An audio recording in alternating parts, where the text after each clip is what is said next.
Welcome to Blizzard Fire. We hope this video helps fire up your solution.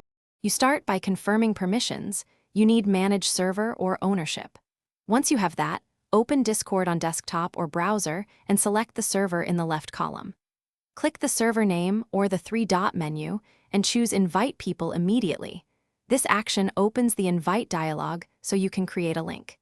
Do this now to access the invite settings, because without the invite dialog, you cannot customize expiration or maximum uses. Once the invite dialog is open, click Edit Invite Link to reveal options for expiration and maximum uses. This lets you control access and security. Choose an expiration that matches the event, short for private sessions, never for permanent invites. Then set max uses to limit how many people can join with that single URL. Make sure to toggle temporary membership if you want accounts to leave automatically when they disconnect. This prevents lingering guests. Finally, click Generate New Link and copy to clipboard. Paste the URL into chat, email, or a calendar invite.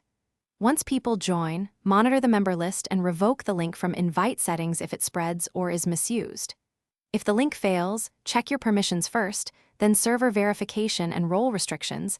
These often block joins.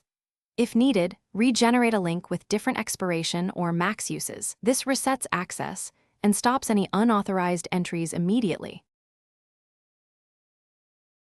Thanks for watching. If you found this helpful, don't forget to like and subscribe.